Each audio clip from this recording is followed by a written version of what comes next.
Hello everyone and welcome to my build video for the Magicka Sorcerer.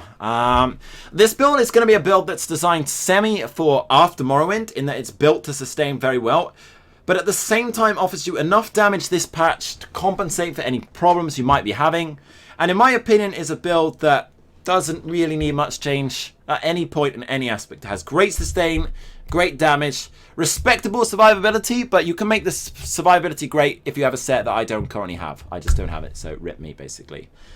So let's start off with the stats. This is obviously all unbuffed right now. We are 2050 or 2060 spell damage unbuffed. That's fine. Over 2k always great. But we are also 45k Magicka nearly. That big magic ball generating a lot of our damage as well as our shield size. 42% crit. Not real much need for much more than that. And we are 21.5k health, 14.5k stamina, plenty to sustain both those pulls. Alongside 1.4k magical recovery, but I'll get over that in a sec. Our crit resist is at 1741. You don't really need to reach that higher crit resist. Some people were telling me run like 1.3, 1.5k on a shield stacking build. Personally disagree. I like 1700. I've been doing great with that, but that might just be because I don't have this one set. But I like that stats, I like the build, and it's very good. We are a vampire for the extra recovery, and more importantly, we are deaf on low health. And we are running the Mage as a Mundus. The Mage as a Mundus is really great with this build. Thing about the Mage is giving us increased shield size, increased damage.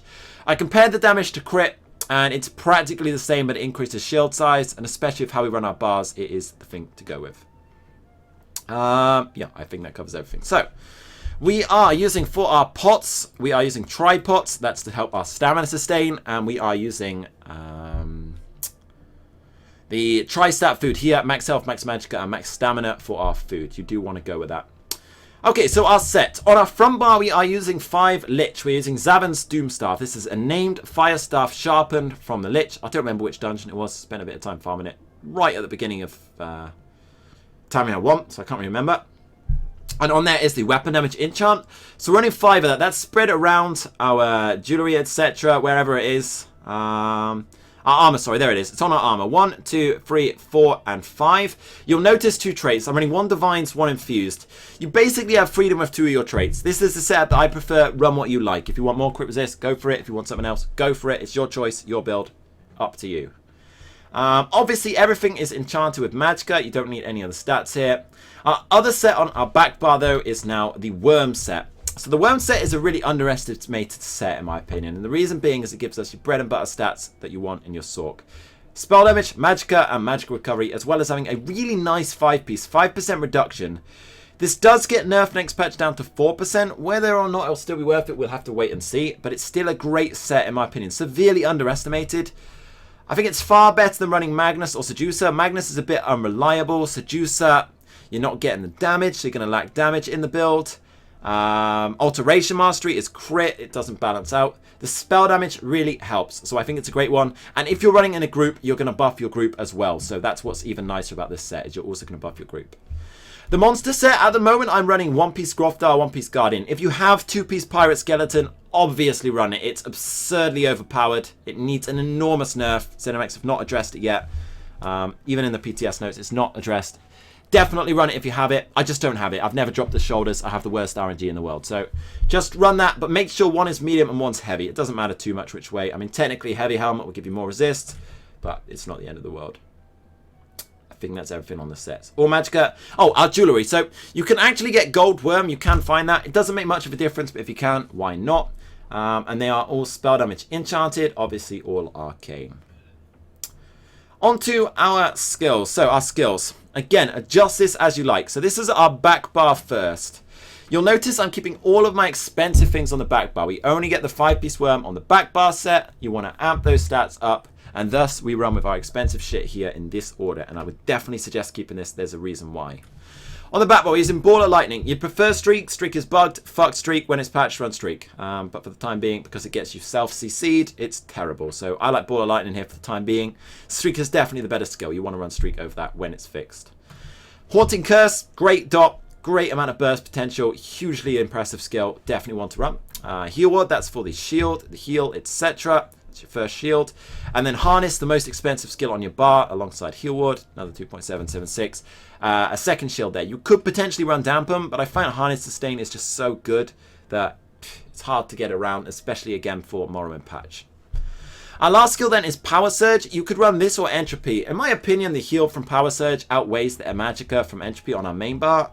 I really like the extra heal. I think it really does add up. In a fight, it really helps you have to heal with less. I prefer Power Surge. I played a lot around with the two. It's nice, and again, it's expensive. It goes on the back bar.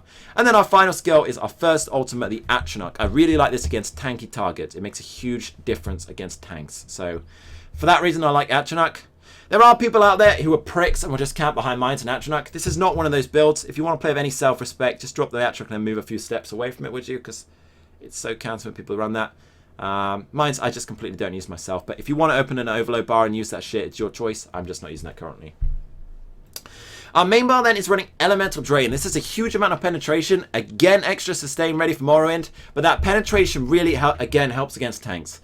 Medium armor, light armor targets, they're going to die anyway. Your burst potential is fine. Unless they're running your Bone Pirate set, you're going to get a one-shot. So it's irrelevant. You need stuff that's going to help you against a heavy target. Not the health, the tankiness. The heavy target, the heavy resistances, the crit resist. That's all that matters, to be honest. The health you can deal with. We're then running Crushing Shock. Got to run that one over 4 Shock. Interrupt, too valuable against Stamsorks. Magicka running Dark Deal. Dark Flare, a lot of interruptible skills. Jesus Beam, it's a really, really great skill to run, and the interrupt's too good. We're then running Hardened Ward here, and I'll explain something in a sec, but this is your bread and butter main shield. Big, big damage shield, your first shield as a Sorc. Really, really powerful. Crystal Frags are proc DPS, and then our last skill is Mage Light. This is giving us a huge amount of extra Magicka in this build. Amps up our damage, and overall, mathematically, someone is going to cry about this, and I'm going to have to ban them from the YouTube, but we're going to say it anyway. Mage Light is better than Fury. Overall damage gain from Mage Light is more because of the gain on our Frag, our Crushing Shock, and our Curse combo compared to the amount that the Fury actually hits. I promise you it's more damage. There are times where Fury can be nicer. If you want to run Fury, that's your preference, but the overall burst potential is better mathematically, I promise you, with Crushing Shock, Frag, and Curse added with the Mage Light on your average health target, which would be about 24k. I promise you it's nicer. Yeah, I promise you. A lot of people are going to cry. If you want to run Fury, that's your choice. Up to you. Maybe you have a preference to run it. Maybe some sort of guy with a bigger penis than me has told you that you got to run. You know, you got to run Fury. It's the best skill in the world. I'm not even going to lie. Me and Legendary Rage are probably worst enemies in the world. And I actually learned this from Ledge Rage, partly. And then I did my own testing alongside it. I'm not kidding. Inner Light is stronger than Fury. I learned this a long time ago, like 2 years ago. I've tested it even with the change to Fury very recently. I really prefer Mage Light to Fury here every time, but it's up to you. It's purely up to you. So run what you like, but it's up to you. Goodbye, Jack Roberts. It was a good run. Our front bar ulti is then Dawnbreaker of Smiting. I like this. It's a quick ultimate to get to, and it deals with our next problematic target, the medium armor targets. How to get them? Get them when they're dodging. Bang it down. It's a great time. So I normally save that for a dodging target. It's also good in burst in the placement of Fury in that combo. But I'm not going to lie, your Crushing Shock is going to do just as much damage as that Fury. And in my opinion, it's the way to go. But again, run it as you like. You don't have to run the same skills. If you don't like it, if your penis is bigger than mine, who knows? Run what your own shit is. But this is just my build. That's the point of a build video, right? If you want to change it, be my guest. So, other skills that are really nice here, other things that you might be worth considering. Obviously, I've mentioned Mage Fury. If you prefer that, feel free. Entropy can give you more magic on the front, but I prefer it the other way. The one skill that I sometimes consider running here is... Where is it? Yeah, Negate Magic. So, Negate Magic is another really cool ultimate, and a lot of times can deal with the problem. So, what's your number one problem on any class right now in PvP? The answer is a Magicka Templar. So, for that reason, open world, I sometimes would run Negate. I don't have many skill points, hence it's not unlocked, but I have played around with it a lot. In different fights, Negate is sometimes the better ulti. So, if you do have the skills, especially if you're running in a small group, I would greatly suggest Negate instead of Dawnbreaker. It's pretty damn strong, really helpful against those, and I really, really do like it. Anyway, on to our champion points. QQ aside. So we're running 100 in reduced cost, bread and butter. Wait till it's nerfed, then we can change it somewhere else. 69 reduced cost, 31 in tumbling. None of that should change. That tree's got to stay the same. I would greatly suggest not customizing that anymore. It is the perfect setup, I promise you that, because you need those points of tumbling to help sustain. You can get away with 22, but it's not worth the sacrifice in any of the other trees. So this is definitely right for green. Blue tree, customize as you like. I like stacking in crit a bit, so we're 100 in Elemental Expert, 67 in crit. We're running 10 in Shattering Blows for shield stacking targets, 1 in Staff Expert, and then we're running 22 in Mighty. The reason we're running 22 in Mighty, you could run a bit less, is just for our Dawnbreaker. I'm using it quite a lot. It does amp the Dawnbreaker damage a decent amount, a good 1k for those 22 points. I like it. It's up to you whether you move them elsewhere, especially if you change Ultimate. Obviously, don't use Mighty. It's only for Dawnbreaker, but I like the points there at the moment. We're then running 15 in Crit Resist, just a bit. I mean, they're spare. Might as well shove them in. You could just run another Impen. I just can't be bothered farming. 47, 47, 13. Very generic setup you see in almost all my videos for a shield stacking target where I run 78 in Bastion. So pretty generic build for my red tree. I think that covers everything. So your rotation, very, very, very basic on a Sorc. Let me quickly ask Rom.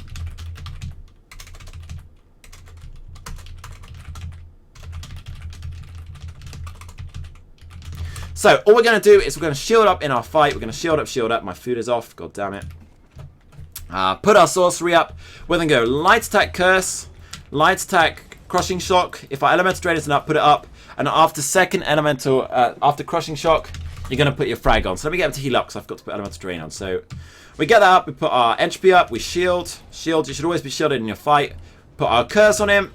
1 crushing, 2 crushing. If you don't have shit ready, ultimate, and then he'll go down on the curse. If you do have the frag, use the frag instead. So either your frag, your ultimate's going to go there, and then the other, obviously no frag ready. The best advice is wait till frag's ready, and that's where one thing I didn't yet explain comes in. So you'll notice my curse is back barred, my second shield, which is more expensive, is front barred. Something you're going to do a lot on a Sorc is shield, and this frag procs based on using skills. For that reason, I like having a shield on the front bar. It gives you increased proc time on your frag. In my opinion, it is worth it. So put our shit up, get a frag ready with our shield, and then we put our full combo in. That's where you see max burst, light attack ability, light attack crushing shock, light attack crushing shock, light attack frag, and that's where you put your ultimate down for the kill. And that's where your kill potential comes from, basically. I mean, we're obviously hitting a really tanky target here, but that's all it takes. Simple, really. What else is there? One final combo you can do, and this is very rarely used, but sometimes it can be pretty valuable, and it's kind of a bug, I don't know, is this one here. So what I'm going to do is I'm going to hard cast a frag, but when that frag's in my hands, I'm going to animation cancel to a heavy attack, and both will go at the same time. That is sometimes really handy against targets that are not blocking much, but are putting a lot of pressure on you, and you can't quite get the one shot. It's rare that I use it, but sometimes it's a good way to go. That's everything, guys. I hope you enjoyed the video. Best of luck with the build. Again, you don't have to run it. It's here for your use only. It's up to you whether you run it. If you think it's shit, don't run it. Leave the channel. If you like it, happy days. Good luck. Have